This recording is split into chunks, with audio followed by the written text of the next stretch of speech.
ಕನ್ನಡ ನಾಡು, ಇದು ಕನ್ನಡಿಗರ ನಾಡಿಮಿಡಿತ. ಬಳ್ಳಾರಿ ಕೇಂದ್ರ ಕಾರಾಗೃಹ ಈಗ ಮತ್ತೆ ಸುದ್ದಿಯಲ್ಲಿದೆ. ಆದರೆ ಈ ಬಾರಿ ಯಾವುದೇ ಸ್ಟಾರ್ ನಟನ ಕಾರಣಕ್ಕಲ್ಲ. ಬದಲಾಗಿ ಜೈಲಿನ ಒಳಗಡೆ ಕೈದಿಗಳು ಮತ್ತು ಸಿಬ್ಬಂದಿ ನಡುವೆ ನಡೆದ ಭೀಕರ ಗಲಾಟೆಯಿಂದಾಗಿ. ಕ್ಷುಲ್ಲಕ ಕಾರಣಕ್ಕೆ ಶುರುವಾದ ಜಗಳ ಈಗ ಜೈಲರ್ ಮೇಲಿನ ಹಲ್ಲೆಯ ಹಂತಕ್ಕೆ ತಲುಪಿದೆ. ಏನಿದು ಘಟನೆ?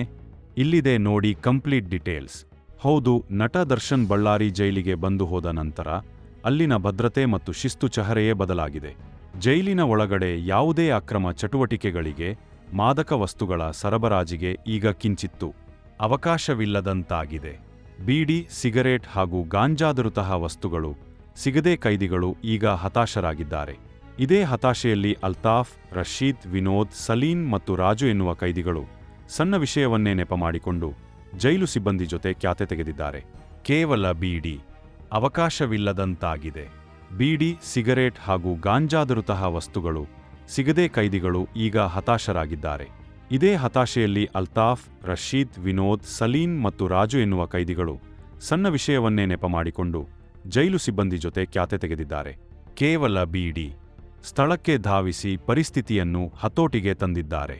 ಒಟ್ಟಿನಲ್ಲಿ ಜೈಲಿನ ಕಟ್ಟುನಿಟ್ಟಿನ ಕ್ರಮಗಳಿಂದ ಕಂಗೆಟ್ಟಿರುವ ಕೈದಿಗಳು ಸಿಬ್ಬಂದಿಯನ್ನೇ ಗುರಿಯಾಗಿಸಿಕೊಂಡು ಇಂತಹ ಪುಂಡಾಟಿಕೆ ನಡೆಸುತ್ತಿರುವುದು ಈಗ ದೊಡ್ಡ ಆತಂಕಕ್ಕೆ ಕಾರಣವಾಗಿದೆ.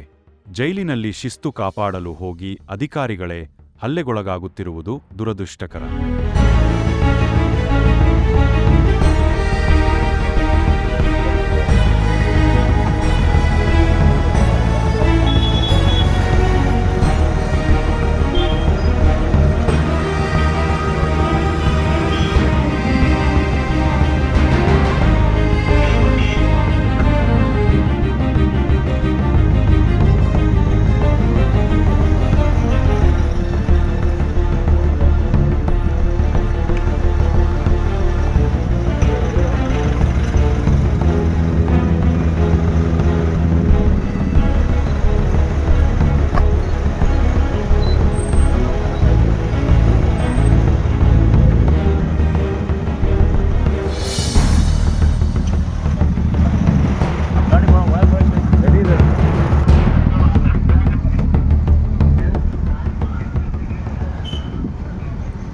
ಸಬ್ಸ್ಕ್ರೈಬ್ ಮಾಡಿಕೊಳ್ಳಲು ಕೂಡಲೇ ಪಕ್ಕದಲ್ಲಿ ಕಾಣುವ ಬೆಲ್ ಐಕಾನ್ ಕ್ಲಿಕ್ ಮಾಡಿ ನೋಟಿಫಿಕೇಶನ್ ಪಡೆಯಿರಿ.